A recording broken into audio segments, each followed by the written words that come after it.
तो सभी भक्तों को आज हम माँ काली के ध्यान में ले चलते हैं, जिससे कि आप माँ काली का साक्षात्कार और उनकी मानसिक पूजा करेंगे।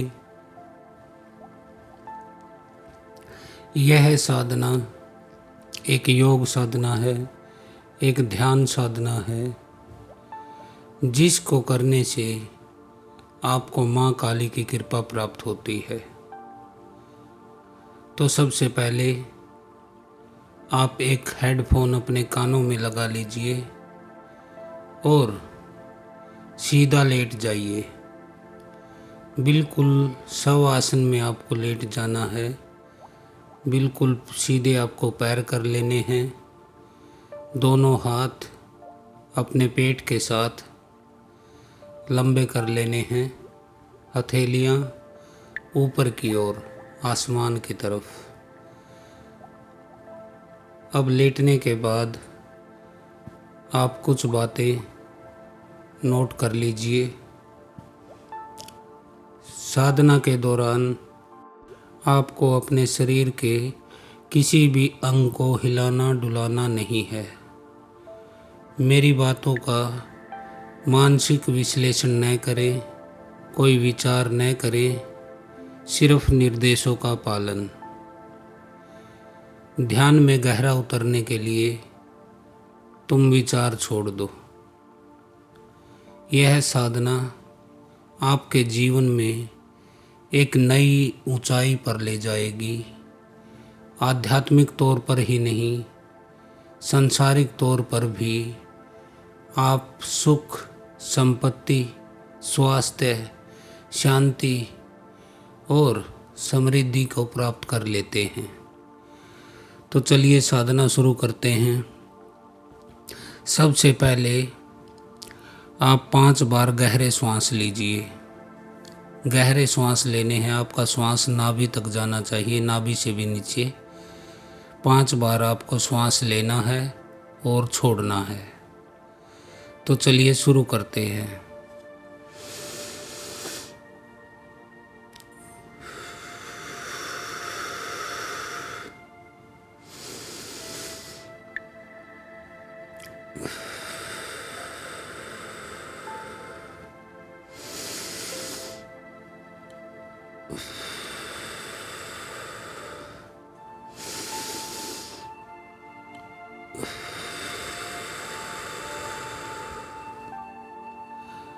अब 5 बार श्वास लेने और छोड़ने के बाद हम काली साधना शुरू करते हैं। और सबसे पहले हम एक संकल्प लेते हैं कि मैं सोऊंगा नहीं, मैं जागृत रहूंगा। मैं सोऊंगा नहीं, मैं जागृत रहूंगा। मैं सोऊंगी नहीं, मैं जागृत रहूंगी। तो 3 बार हम यह संकल्प करते हैं और इसके साथ ही अब काली साधना शुरू होती है। तो सबसे पहले हम गणनायक गणेश जी को मनाएंगे कि वह हमारी साधना में आने वाले विघ्नों को दूर करे और हमारी साधना को शुभ व लाभ के फल में रखें। तो गणेश जी का ध्यान धरिए। मानसिक तौर पर उनकी कोई सुंदर मूर्त आप कल्पना में ले आइए और उस मूर्त का ध्यान कीजिए। गणेश जी का मुकुट, उनके हाथों में जो भी आपको दिखाई दे रहा है, उनके गले की माला, उनके मोटे मोटे आँख आप देखिए और 5 बार इस मंत्र का जाप कीजिए। गणेश मंत्र का मंत्र इस प्रकार है, मैं बोलता हूँ, आप मानसिक रूप से मेरे साथ दोहराइए। ओम गण गणपते नमः। ओम गण गणपते नमः। ओम गण गणपते नमः। ओम गण गणपते नमः। ओम गण गणपते नमः। अब 5 बार गणेश जी के मंत्र के जाप के बाद हम गणेश जी से प्रार्थना करते हैं कि वह हमारी साधना को सफल बनाइए। गणेश जी का ध्यान करने के बाद अब हम अपने गुरु का ध्यान करते हैं, क्योंकि गुरु ही हमारे को मार्गदर्शन देते हैं। उनके निर्देशन में ही रहकर हम कोई साधना करते हैं तो वह सफल होती है बिना किसी कठिनाई के, क्योंकि गुरु अनुभवी होते हैं। उन्होंने यह अभ्यास पहले किए हैं और उसके बाद वो अपने शिष्यों को भी सरल व सुगम और सुरक्षित मार्ग से साधना के पथ पर अग्रसर करते हैं।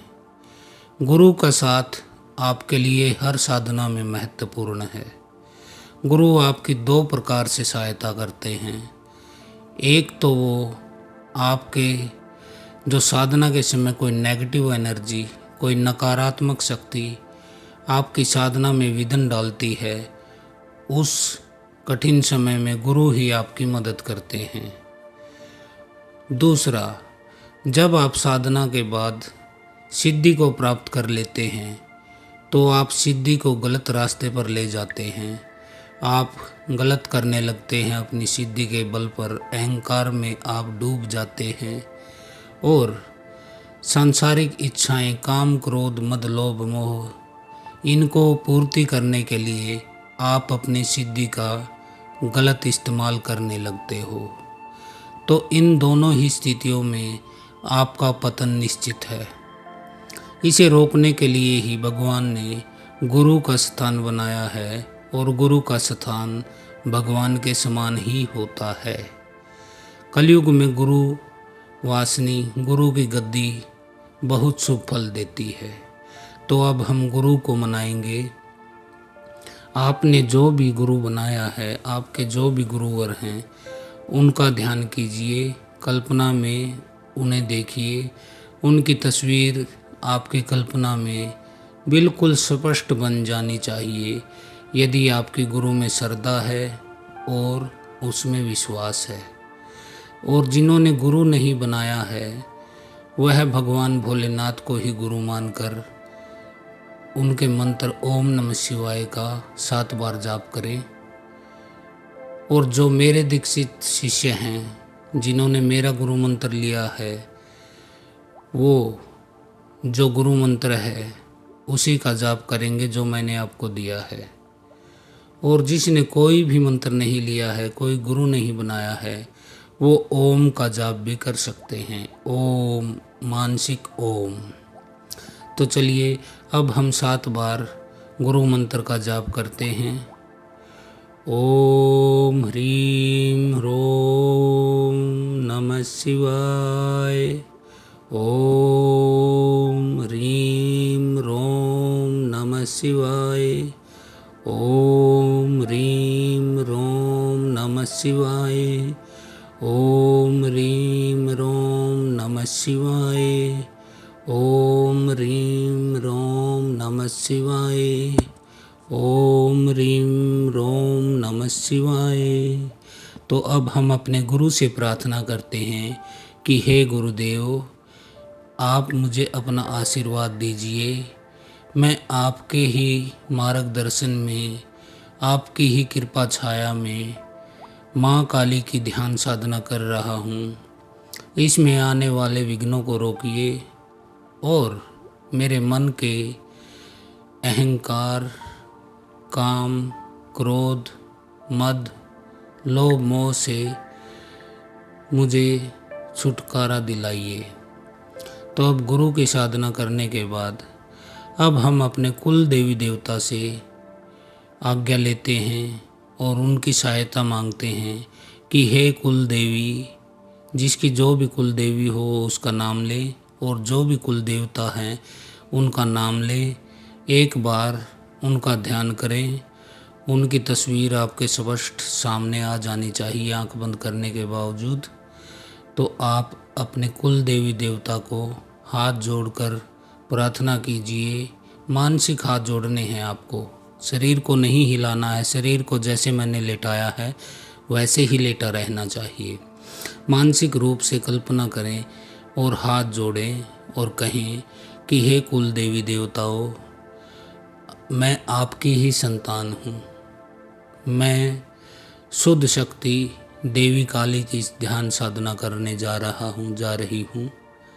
जो भी मैं मंत्र जाप करूँगी, ध्यान करूँगी, जो भी विद्या मैं इस्तेमाल कर रही हूँ, कृपा मुझे उसमें सफलता दिलाइए और अपना आशीर्वाद दीजिए, ताकि मैं देवी काली की शुद्ध शक्ति को, शुद्ध कृपा को अपने जीवन में उतार सकूं। कुल देवी देवता का ध्यान करने के बाद अब हम देवी काली की ध्यान साधना की शुरुआत करते हैं। तो अब आप सीधे लेटे हैं और आपका श्वास पर ध्यान दीजिए। थोड़ी देर अपना श्वास अंदर जाए तब ध्यान दीजिए, श्वास बाहर आए तब ध्यान दीजिए। श्वास किस नाक से जा रही है यह ध्यान कीजिए। बाएं नाक से जा रही है कि दाएं नाक से जा रही है,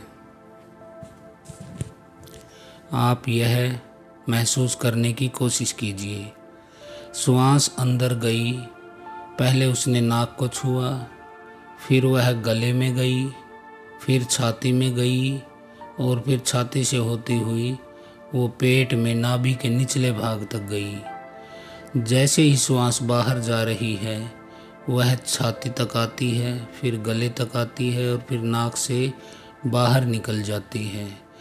तो आप यह महसूस कीजिए कि यह श्वास आपको कहाँ कहाँ से छू रही है, किस किस आपके शरीर के अंग में हलचल पैदा हो रही है। जैसे छाती श्वास लेते हो तब ऊपर की तरफ उठती है, फूल जाती है। आपका पेट जो नाभि है वो भी हलचल होती है, उसमें भी ऊपर नीचे होती है। तो आप अपने श्वास पर ध्यान दीजिए।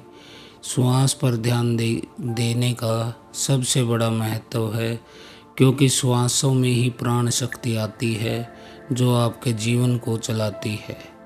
यह श्वास ईश्वर का एक ऐसा उपहार है जिसको इन्होंने हमें दिया है और मुफ्त में ही दिया है, लेकिन ये श्वास हमारे जीवन के लिए अनिवार्य हैं।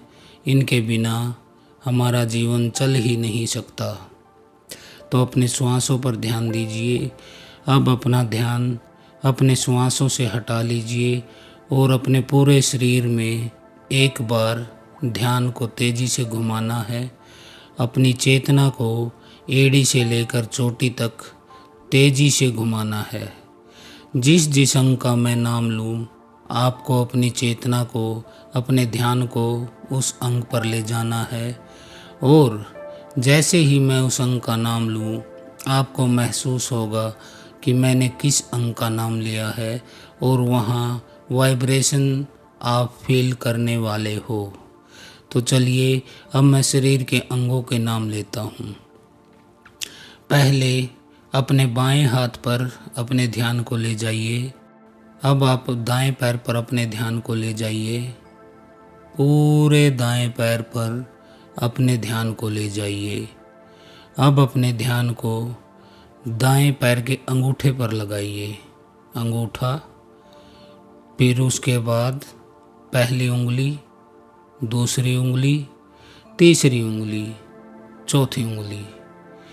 एड़ी, पैर का निचला भाग, पैर का ऊपरला भाग, टखना, पिंडली, घुटना, जांघ। अब अपना ध्यान बाएं पैर पर ले आइए। बाएं पैर का अंगूठा, पहली उंगली, दूसरी उंगली, तीसरी उंगली, चौथी उंगली। पंजे के ऊपर का भाग, पंजे के नीचे का भाग, एड़ी, टखना, पिंडलिनी, घुटना, जांघ, बायां नितंब, दायां नितंब, पेट का दायां हिस्सा, पेट का बायां हिस्सा, नाभि, सीना, छाती का दायां भाग, छाती का बायां भाग, दायां कंधा, बायां कंधा, दाएं हाथ का अंगूठा, पहली उंगली, दूसरी उंगली, तीसरी उंगली, चौथी उंगली, हथेली, हथेली का ऊपर का भाग, हथेली का नीचे का भाग, बाजू,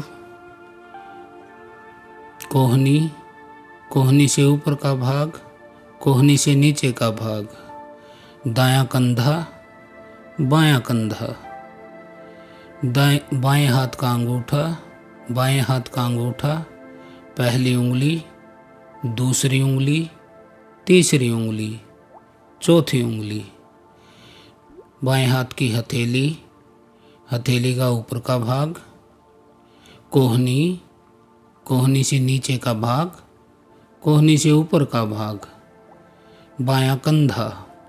अब गर्दन, ठोड़ी, नीचे का होठ, ऊपर का होठ, नाक, दाईं आँख, बाईं आँख, दायां गाल, बायां गाल, दायां कान, बायां कान, मस्तक, सिर का दायां हिस्सा, सिर का बायां हिस्सा, सिर का पीछे का हिस्सा, सर के ऊपर का हिस्सा, दाएं पैर की पिंडली, बाएं पैर की पिंडली, दाएं पैर की जांघ, बाएं पैर की जांघ, दाएं पैर की एड़ी, बाएं पैर की एड़ी, पेट का बायां हिस्सा, पेट का दायां हिस्सा, कमर का बायां हिस्सा, कमर का दायां हिस्सा, कंधों के पीछे का भाग, छाती के ऊपर का भाग, दायां नाक, बायां कान, मस्तक, भ्रूमध्य, बाईं भौं, दाईं भौं, सिर के ऊपर का भाग, गर्दन के पीछे का भाग, दाएं हाथ का अंगूठा, पहली उंगली, दूसरी उंगली, तीसरी उंगली, बाएं हाथ की अंगूठा, पहली उंगली, दूसरी उंगली, तीसरी उंगली, चौथी उंगली, दायां पूरा हाथ, पूरा बायां हाथ, पूरा दायां पैर, पूरा बायां पैर, दोनों पैरों के अंगूठे, दोनों पैरों के पंजे एक साथ, दोनों पैरों की एड़ियाँ एक साथ, पूरा पेट, छाती, कमर, कंधों के पीछे का भाग एक साथ। अब दोनों हाथ एक साथ, दोनों आंखें एक साथ।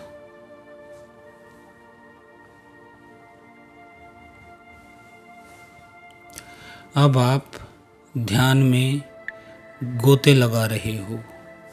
अब हम देवी काली की साधना शुरू करते हैं।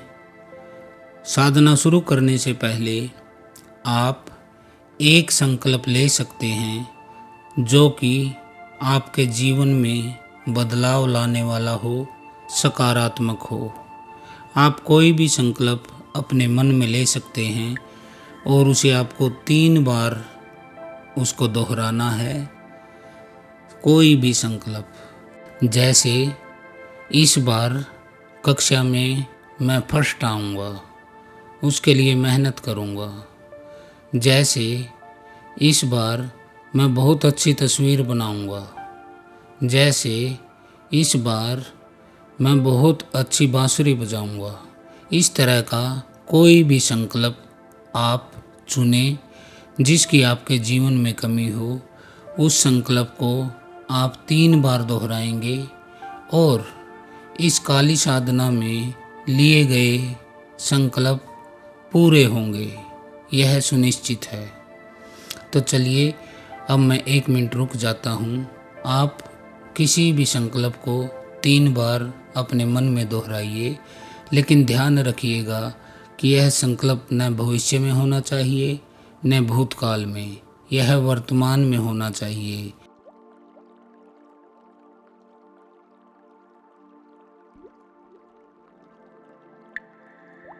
अब संकल्प लेने के बाद हम देवी काली का ध्यान करते हैं और देवी काली की जो भी है हम ध्यान साधना कर रहे हैं उसमें अब हम खुद को समर्पित करते हैं। तो मित्रों, हिंदू धर्म के अनुसार देवी काली को बुराई पर अच्छाई की जीत के लिए जाना जाता है। उन्हें भयंकर और शक्तिशाली के रूप में भी पूजा जाता है। काली भगवान शिव की पत्नी पार्वती माता का अवतार हैं। उनका निवास शमशान घाट है। उनके हथियार हैं कृपाण और त्रिशूल। काली में शक्ति का समावेश है जो ऊर्जा, रचनात्मकता और उर्वरकता का प्रतीक है। कहा जाता है कि काली का जन्म धरती पर बुरी शक्तियों के विनाश के लिए ही हुआ है।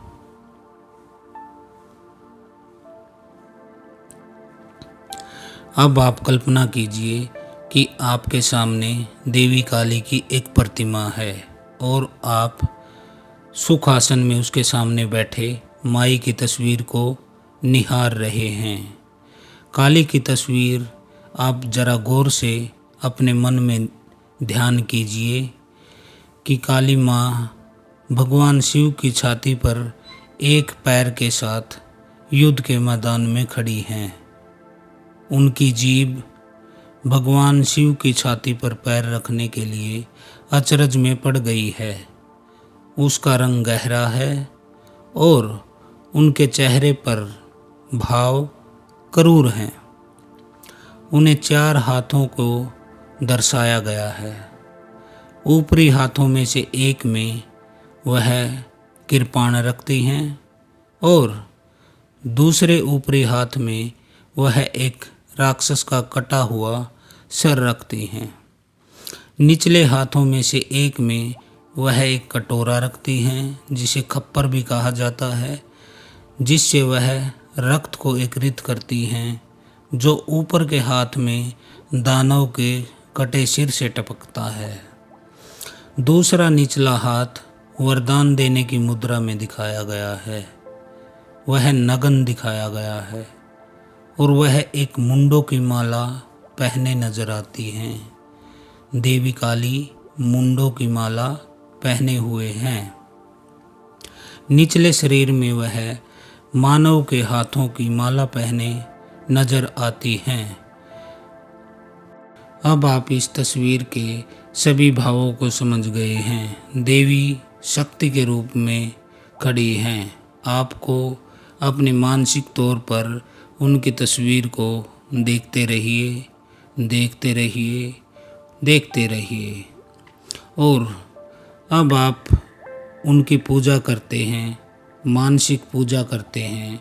उसके लिए अब मैं बताता हूँ आपको मानसिक पूजा कैसे करनी है।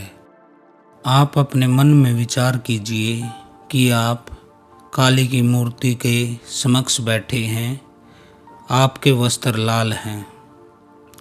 उनकी मूर्ति के समक्ष धूप, दीप, नैवेद्य और लाल पुष्प आप अर्पण कीजिए। मानसिक तौर पर ही आपको यह पूजा करनी है।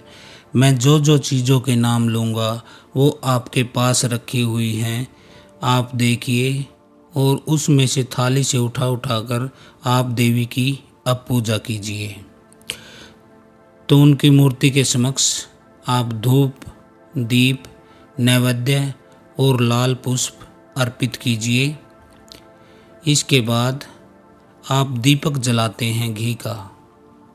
माचिस उठाइए और दीपक जलाइए। दीपक जल गया है। अब आपके साथ जो आग रखी हुई है, एक थाली में आग है। आप पास रखी गूगल उठाइए और उस थाली में आग में डाल दीजिए। यह धूप गूगल की धूप जलाई है आपने। अब माँ काली की आरती कीजिए। उस थाली में दीप है, उस थाली से आप माई की मौन पूजा कीजिए। उस थाली को आप घुमाइए। प्रसाद के तौर पर अब माँ काली को लौंग, गुड़ और पेड़े का भोग लगाइए। मानसिक भोग लगाइए। लौंग, पेड़े और गुड़, ये तीनों चीज़ें आप देवी के समक्ष रखिए और उनको भोग लगाइए। अब आपको मानसिक रूप से माँ काली के मंत्र का जप करना है। मैं जैसे ही जप करूँगा आप मेरे साथ में मानसिक जप कीजिए। ओम क्रीं क्रीं क्रीं हुम हुम ह्रीं ह्रीं दक्षिणे कालिका क्रीं क्रीं क्रीं हू हू ह्रीं ह्रीं स्वाहा। ओम क्री क्री क्रीं हूं हूं ह्रीं ह्रीं दक्षिणे कालिका क्रीं क्रीं क्रीं हूं हूं ह्रीं ह्रीं स्वाहा। ओम क्रीं क्रीं क्रीं हूं हूं ह्रीं ह्रीं दक्षिणे कालिका क्रीं क्रीं क्रीं हूं हूं ह्रीं ह्रीं स्वाहा। ओम क्रीं क्रीं क्रीं हूं हूं हूं ह्री ह्री दक्षिणे कालिका। ओ क्रीं क्रीं क्रीं हूं हूं ह्रीं ह्रीं स्वाहा। ओम क्रीं क्रीं क्रीं हूं हूं ह्रीं ह्रीं दक्षिणे कालिका क्रीं क्रीं क्रीं हूं हूं ह्रीं ह्रीं स्वाहा। अब आपने माँ काली की पूजन कर दिया। अब आप हाथ जोड़कर माँ काली से प्रार्थना कीजिए कि हे देवी, मेरे जीवन में अनेक कष्टों का वास हो गया है। सुख देखने के लिए भी कहीं उपलब्ध नहीं होता। हर तरफ से समस्याओं से मैं घिरा हूँ। रोग, मुकदमे, बीमारी और भय से मैं पीड़ित हूँ। हे माई, आप तो माता का रूप हो। मैं आपकी संतान हूँ। आप अपनी ममता और करुणा, दया मुझ पर बरसाइए और माँ काली, आप मेरे कष्टों का निवारण कीजिए। इतना कहकर अब आप माई काली की तस्वीर की तरफ देखिए। मानसिक रूप से माँ काली की तस्वीर अपने मन में लाइए। देखिए माँ काली क्या कहती हैं। अब माँ काली कहती हैं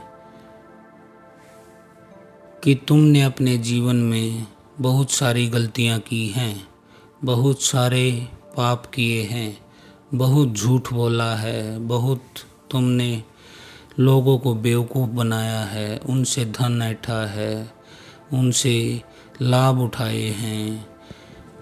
तुमने अपने जीवन में अनेक गलत कार्य किए हैं।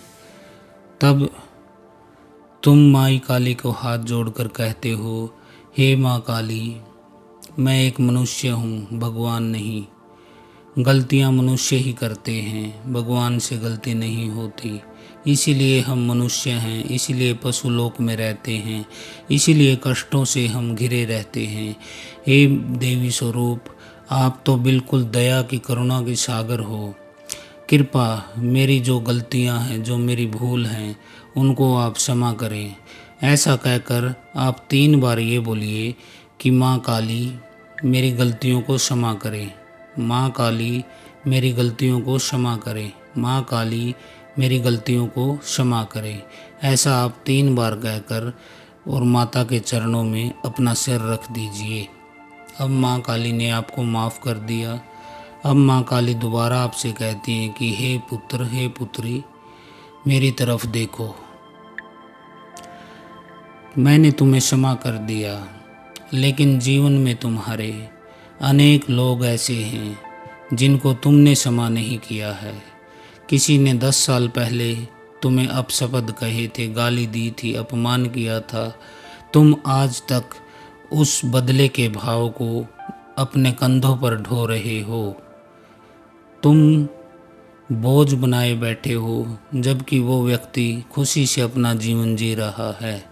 तुम्हारे तरक्की के रास्ते में, तुम्हारे विकास के रास्ते में, तुम्हारे अध्यात्म के रास्ते में, तुम्हारे भक्ति के रास्ते में यह एक बहुत बड़ा रोड़ा है। इसलिए तुम सबको माफ़ कर दो। जिसने तुम्हारे साथ धोखा किया, तुम्हें अपशब्द कहे, तुम्हारा अपमान किया, या तुम्हारी कोई चीज़ उसने ले ली है, तो तुम सबको क्षमा करो। मैंने तुम्हें क्षमा कर दिया। अब तुम दोषी नहीं हो, तुम निर्दोष हो। अब तुम उन लोगों को क्षमा करो जिनको कि तुम बदला लेना चाहते हो, जिनसे तुम ईर्ष्या करते हो, जिनसे तुम नफरत करते हो। कोई भी ऐसा बचना नहीं चाहिए जिसको तुमने क्षमा नहीं किया। अब आपको करना क्या है, आपको दोबारा माई काली की तरफ हाथ जोड़ने हैं और एक झटके में कहना है कि माई मैंने सबको माफ़ कर दिया, माई मैंने सबको माफ़ कर दिया, माई मैंने सबको माफ़ कर दिया।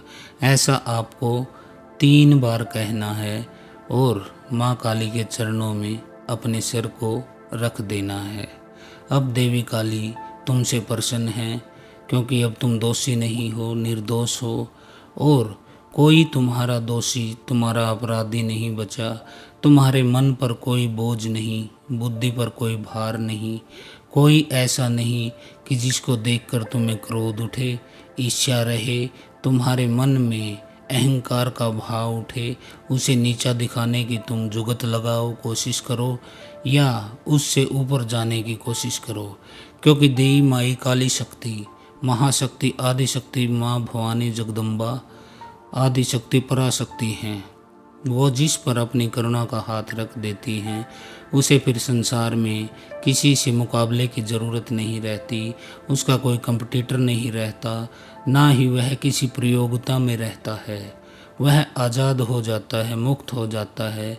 वह कहता है कि हे माँ, जो हो रहा है मैं उसमें कोई बाधा नहीं दे रहा, क्योंकि वही होता है जो आप करती हैं। हम तो केवल हाथ पैर चलाते हैं। जिस तरह से माँ गंगा में कोई कूद जाता है और वह हाथ पैर मारने लगे और नदी के विपरीत तैरना चाहे, उल्टा ऊपर चढ़ना चाहे, तेज धार से हाथ पैर मारकर वो कितनी दूर चढ़ पाएगा? वह जल्दी सी थक जाएगा, फिर डूब जाएगा। और दूसरा वह होता है जो कि नदी में कूदता है और बहाव के साथ, धार के साथ, धार की दिशा में बहता है, तो उसको आसानी होती है, वह बहता चला जाता है। तो तुम भी प्रकृति के साथ इस तरह से बहो, कोई विरोध नहीं, कोई लड़ाई नहीं, कोई झगड़ा नहीं, उस तरह बहो, तो तुम्हें जीवन जीने में आसानी रहेगी, सुविधा रहेगी। और एक तीसरा व्यक्ति होता है जो कि नदी में कूद जाता है, गंगा में, और ना हाथ पैर मारता है, ना तैरता है। वह कहता है कि हे माई, मैंने खुद को तुम्हारे अंदर समर्पित कर दिया, अब जहाँ चाहे बहा ले जाओ। मैं ना उल्टा तैरूँगा, ना मैं सीधा तैरूँगा, मैं तैरूँगा ही नहीं, मैं हाथ पैर चलाऊँगा ही नहीं, जहाँ तुम ले चलो वही मैं जाऊँ। तो ये तीसरी तरह का भक्त होता है जो मुक्ति को चाहता है। न यह इस लोक में कुछ चाहता है, न ये स्वर्ग लोक चाहता है, परलोक में कोई सुख नहीं चाहता। यह चाहता है स्वर्ग से और इस लोक से, दोनों से पार मुक्त हो जाऊं, निर्वाण को प्राप्त करूं, कैवल्य को प्राप्त करूं, मोक्ष को प्राप्त करूं, शून्य हो जाऊं, उस परमात्मा का अंश हूं, परमात्मा में ही मिल जाऊं। ये समर्पण है, पूर्ण समर्पण। इसके बाद महानिर्वाण होता है, महामोक्ष होता है। तो आप जिस तरह की श्रद्धा लेकर आते हैं, वैसे ही आपको फल मिल जाता है। यदि आप सांसारिक दुखों से परेशान हैं, नींद नहीं आती है, मन अशांत रहता है, शरीर में दर्द रहता है, धन लाभ नहीं होता है, व्यापार नहीं चलता है, मुकदमों में फंसे हो, संतान प्राप्ति में, शादी विवाह में अड़चन, इस तरह की दुविधाओं से जूझ रहे हो, तो आप देवी काली की साधना, ध्यान साधना यह कर सकते हैं। और इसके अलावा यदि आप अपनी समस्याओं के बारे में कुछ जानना चाहते हैं, हमसे पूछना चाहते हैं, तो आप हमें व्हाट्सएप कर सकते हैं।